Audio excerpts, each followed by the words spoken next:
The biggest piece that most of our farming community is still struggling with is this 15-day window of harvest. I can tell you that I've personally talked to USDA, and they told me that they've been getting quite a bit of comments back around the country from other states and other programs. So I wouldn't be surprised if the 15 days has changed in the final rule. That's Fred Strathmeyer, Deputy Secretary for Plant Industry and Consumer Protection at the Pennsylvania Department of Agriculture. This is the Lancaster Farming Industrial Hemp Podcast. My name is Eric Herlog, and today I will talk to Secretary Strathmeyer about what changes are in store for the 2021 hemp program in Pennsylvania, including changes to the plant minimum and acreage requirements.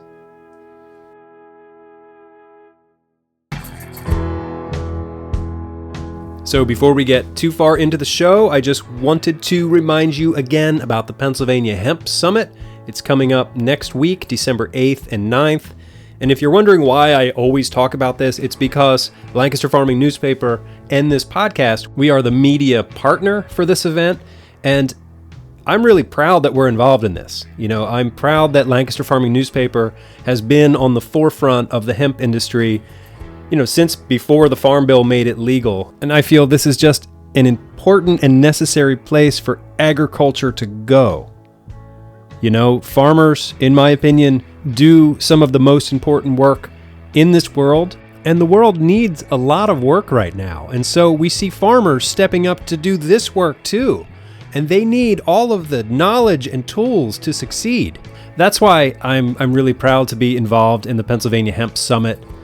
It's important. So, all right, anyway, let me climb off my soapbox and tell you more about the Pennsylvania Hemp Summit.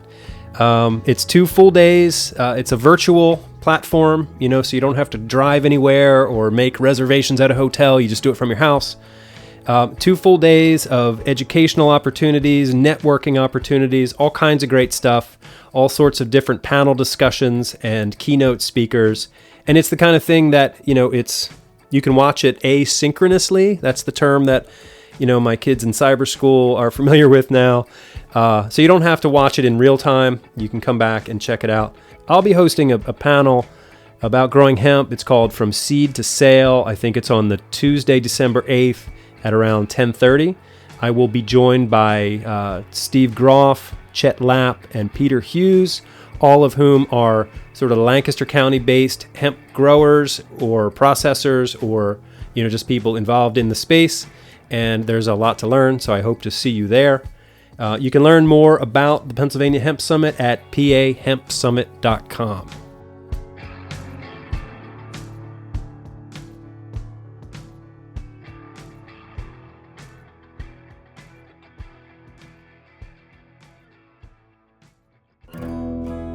Okay, a few nuggets of hemp news this week.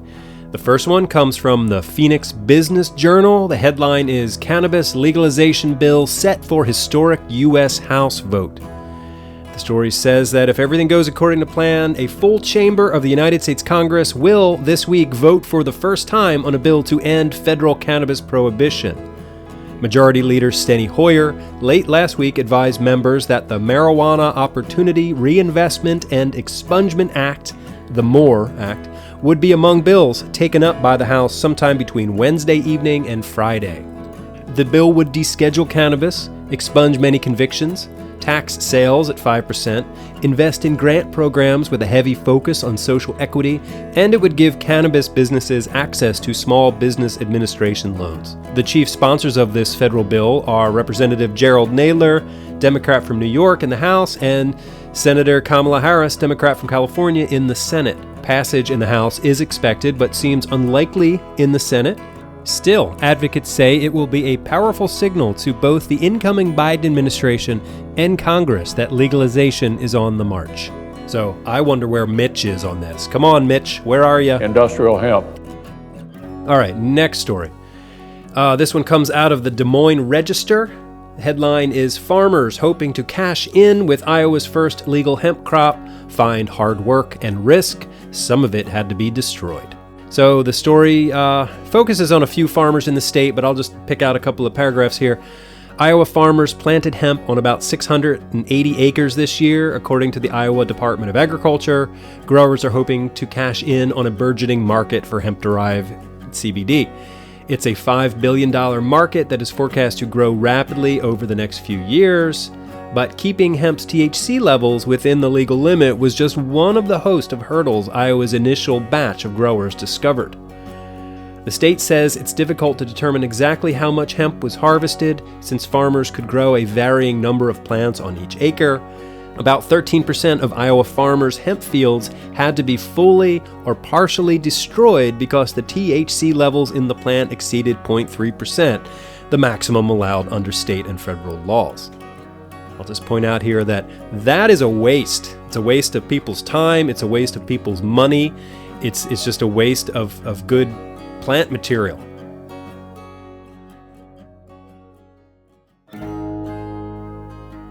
All right, moving on. This next story comes from the Daily Gazette out of New York State. Headline reads, Saratoga County-based nursery sues Washington County Sheriff, alleges deputies destroyed legally grown hemp. So the story says, a Saratoga County-based nursery has filed a lawsuit against the Washington County Sheriff, accusing deputies of illegally destroying more than 250 industrial hemp research plants. Toad Flax Nursery, based in South Glens Falls, had a state license to grow the plants, and each plant had 2 tags identifying the owner and the state license. The sheriff's department came upon them and destroyed them last year without checking any of the information provided and without legal cause. So I know we're all sick of this, right? Sick of having to explain to law enforcement that, no, this is just a crop, a farm crop.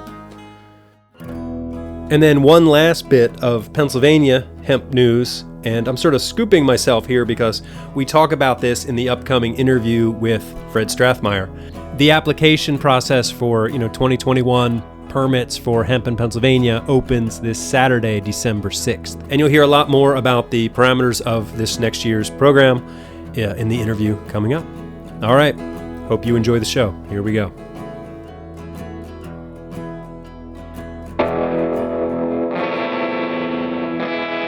Fred Strathmeyer, Deputy Secretary for Plant Industry and Consumer Protection at the Pennsylvania Department of Agriculture.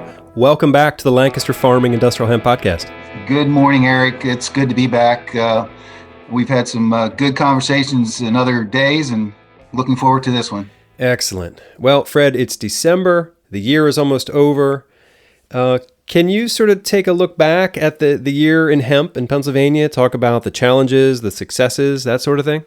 Yeah, sure, Eric. Thank you. So again, just like everything else, we started out a little bit slow because everyone, including our group, were trying to catch their feet and catch their breath. And in the beginning, I'm sure that there were some hiccups that happened because of this entire pandemic issue. But as the season went, everything seemed to roll out very well. We ended up with 578 permits, roughly about 3,000 acres that were actually registered. We'll find out, here in short order once the reports come back as to exactly how many acres were planted. Okay. But certainly was a good start and certainly a healthy start to the season. Excellent. And most of that was for cannabinoid production, right?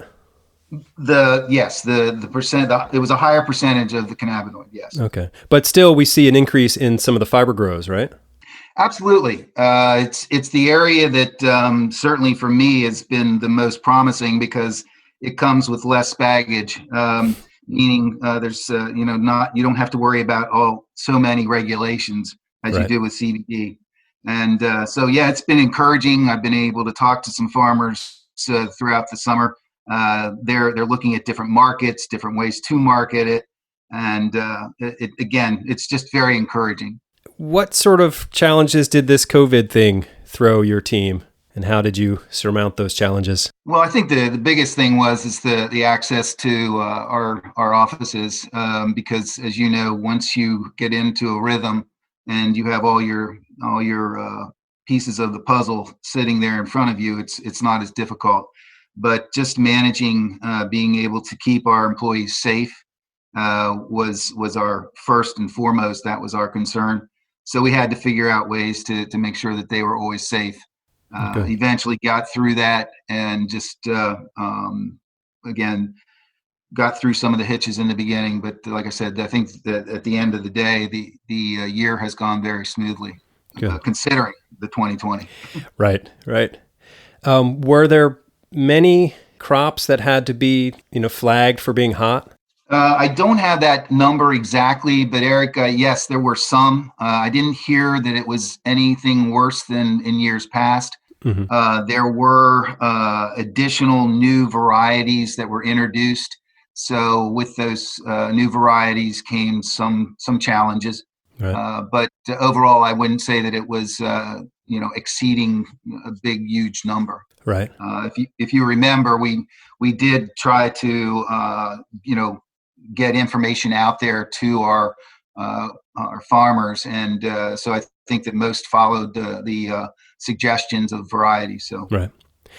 That's got to be so frustrating, though, for your department and for the farmers who, they have to destroy a crop that is just 0.2% on the wrong side of that threshold. Yeah, no, it absolutely is. It's kind of a lead into what I would say is comments that we made to USDA. Mm-hmm. There were 14 areas of concern that the department put out there. And one of them certainly was that. And then there were several others that we just, gave them our concerns and voiced our opinions on how we thought things could be better. So, right. Can you talk about some of those other areas of concern? Well, the testing itself is something that for us, we think is needs to be more a single standard for across the nation. When we're trying to and when our growers and when other growers are trying to sell products between state lines, it lends itself to some problems potential. We talked about the negligence factor. Again, that was something that can't come up and continues to come up as to how that's being handled. The biggest, I guess, the biggest piece that most of our farming community is still struggling with is this 15-day window of harvest. That I can tell you that I've personally talked to USDA, and they told me that they've been getting quite a bit of comments back around the country from other states and other programs. So I wouldn't be surprised if the 15 days is changed in the final rule. Okay.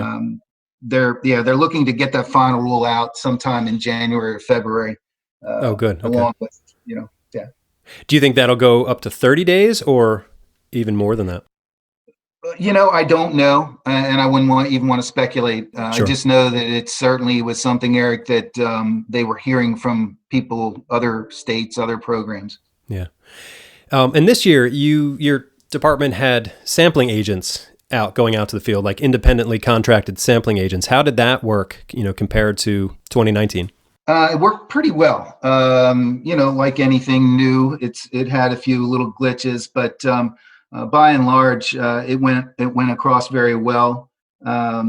It took a lot of the heat off of our inspectors that would normally go out and get some samples. So yeah, we're pleased with it. We're going to make some changes, but overall, it went well. Good. Okay. I hear from lots of different farmers in different areas, and I've heard a couple of sort of horror stories of samples being mixed up, either at the testing lab. Is there any way to safeguard against that in the future?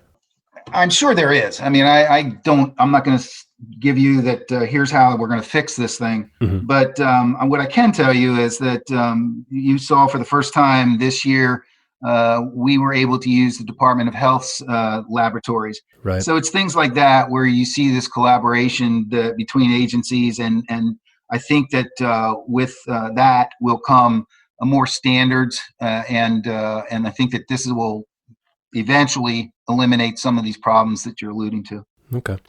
So this year, the Pennsylvania Hemp Steering Committee was more active and I'd say better organized than in the past. What difference has that committee made for your team at the Department of Ag and for the hemp industry in general in the state? Well, again, and thanks for bringing that up, Eric, is that, yes, this thing was conceived several years ago. This year, it took traction. Dr. Ron Kander from Thomas Jefferson is the chair. They've taken and used 4 different areas of concerns that the industry would be doing, and have appointed 2 dual leadership people. It has meant the world to us, quite frankly, because it now gives us a firm sounding board. And the more we go down over the years, the more I think you're going to see the steering committee weigh in more heavily on the activity of hemp in the state. Oh, good. Are they involved in the creation of next year's program? Yes. Yes, Okay. They were. Yes, we reached out to them several weeks ago, and they wrote back to us, and then we actually met with them and took all the stuff that they talked about into consideration. Yes, absolutely. Oh, good. Okay. So looking ahead to 2021, what can you tell us about next year's hemp program? Will there be many changes? And I guess you're still sort of at the mercy of the USDA and what they're going to do, but right beyond the obvious, the final rule when that comes out. But I'll immediately tell you that the way we wrote the general permit was that if there are changes, that do come from the final rule, that we won't have to go back and rewrite our general permit. We'd be able to insert whatever changes just because we put the appropriate language in there. okay. Yeah, I'd give you 4 points here. We modified the minimum planting requirements. The outdoor growers, they're supposed to have a minimum of 150 plants. Last year, it was a quarter acre and 300 plants. Oh, okay. For indoor, it must be a minimum of 1,000 square feet and 100 plants. And last year was 2,200 plants. We're going to incorporate a permit for higher education and research this year, for the smaller scale research projects that are not commercial. We're going to remove the requirement for signage at grow sites. Again, we still recommend that people do it and that they work with their local law enforcement, but we're not going to require that. Okay. And then finally, and this was a big point that we discussed back and forth with the steering committee, in 21, if the laboratory results for an officially sampled hemp lot are below the 0.3 for compliance, the permit holder can move the hemp crop once they receive the compliant certificate of analysis. So before, there used to be, and what I'll tell you is they don't have to wait for a clearance letter from PDA. I think that's a real big observation that we made. Certainly the steering committee voiced their concerns. And so we heard them and we made the change. Oh, good. Okay. You mentioned that the minimum number of plants was made smaller to 150 plants. Is there like an acreage minimum now, or is it just based on number of plants? Number of plants. Yeah. Okay. We previously had required a quarter acre or an and. But again, we want to make it easy for as many people from any background, even the urban farming, to be able to participate in this. So we're looking for the ways to make it work for everyone. Oh, good. Yeah, because I imagine 300 plants and a quarter acre, that's hard to fit into an urban farming setting. So Correct. That's good. Yeah. Any word on like the fee structure? Any changes there? No, there won't be any. Okay. As I think we're working under the Controlled Plant Noxious Weed Act, and in that act is where we have derived the dollars. Okay. So next week is the Pennsylvania Hemp Summit, and I know you and your team are heavily involved in that. What can you tell us about it, and what are you looking forward to? Well, again, I'll start out by saying thank you to Team PA for taking this on again this year, and thank you and your organization for what you've done and being involved in it as well. I mean, what I'm looking at is a very, again, diverse agenda. The speakers, some are the same from last year, but they've been able to find additional people across the country, quite frankly. I also see this as a real opportunity to actually reach more people, Eric, because of the virtual sort of nature of it. Nature of what we're doing here. And yeah, we're very fortunate. When you look at the regulatory one, the one I'm on, not so much that I'm there, but you've got Bill Richmond from USDA MS. He is the coordinator of the entire hemp program across the country. Sean Mitchell is with DEA, and Ed Messina from EPA. So we've got 3 federal agencies that are going to be in there to talk and answer questions, and I think that's just a wonderful thing that's happened there. Good. A couple of weeks ago, I had the chance to talk to Lieutenant Governor John Fetterman about his signature issue of legalized recreational marijuana in Pennsylvania, and I was asking him about where would that program fit in the government? Would it be under the Department of Health, like the medical program is, or under the Department of Agriculture? Where do you see that fitting if that actually comes to pass? Would your department be psyched to take that on, or is that kind of crazy to think about? It would be a challenge, I guess is where I would start. I don't know that we are the best suited to do that. Certainly, I suspect we would be involved. Just from a standpoint of potentially pesticides, herbicides, and those kinds of things that potentially would be used. So there's probably going to be some intersection of ag when this is all said and done, but I don't see it as necessarily falling on ag.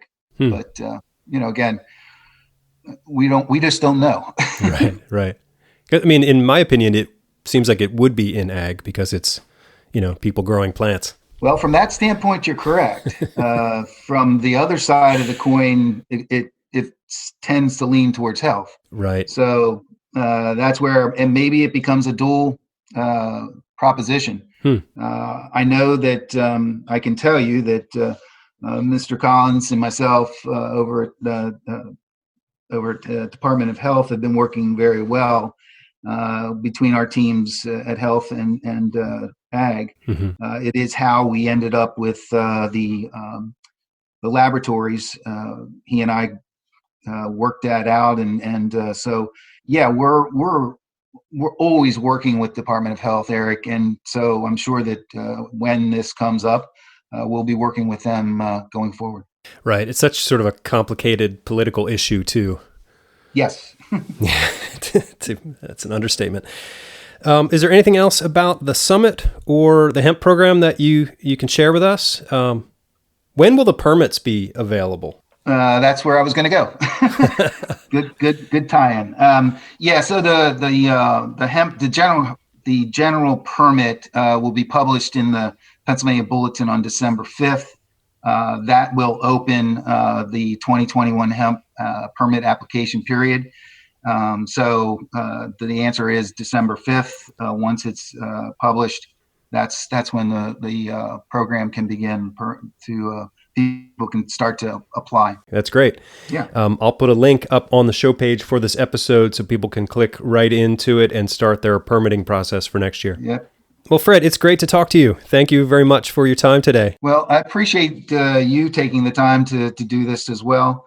Like I said, we're very encouraged by the hemp program. We look for a lot more, synergy between the businesses across the country as well as in Pennsylvania.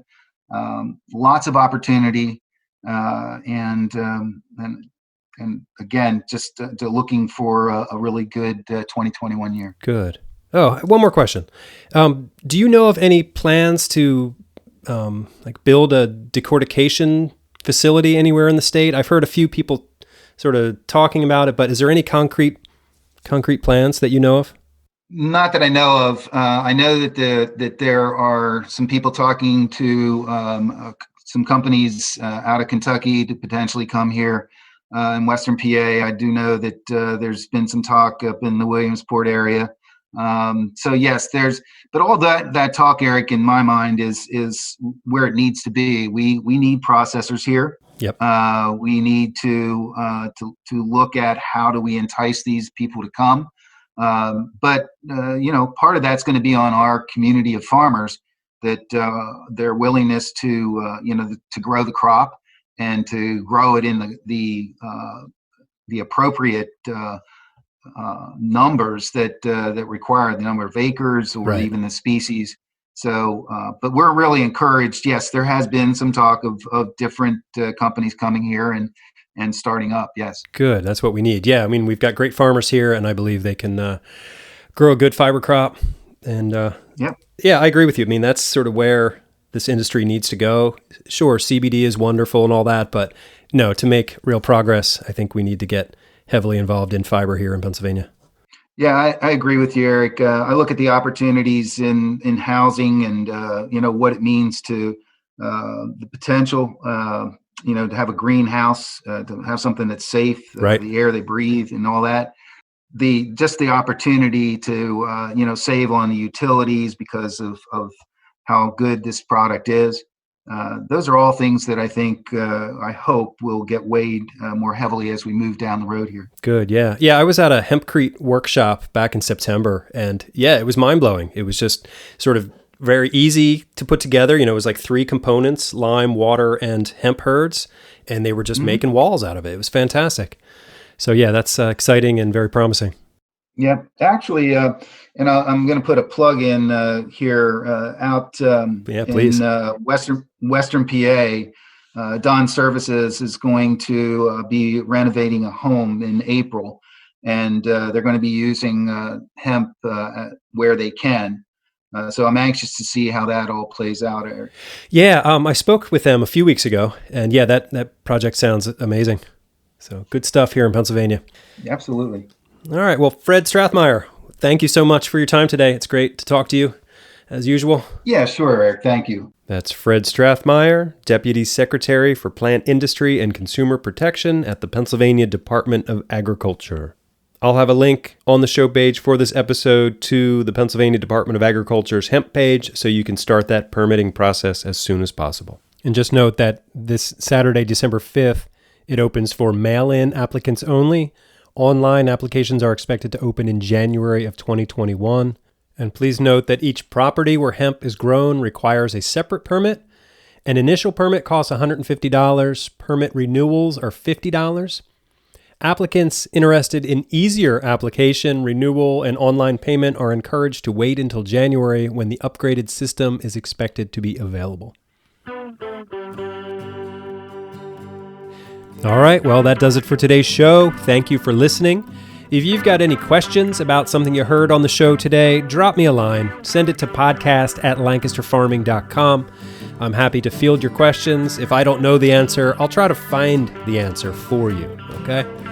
So, yeah, you can leave me a message, too, on the phone, 717-721-4462. Leave me a message. I'll get back to you. My name is Eric Herlock. I am the digital editor at Lancaster Farming Newspaper, the greatest agricultural newspaper in the world. You know that. And maybe you don't know that a subscription to Lancaster Farming Newspaper makes an excellent gift. There's some holidays coming up, some gift-giving holidays, and people in your life would probably love a subscription to our newspaper. So you can find everything you need at lancasterfarming.com. Be sure to check us out on Instagram, LF Podcast Hemp. All right, until next time, I'll see you in the newspaper.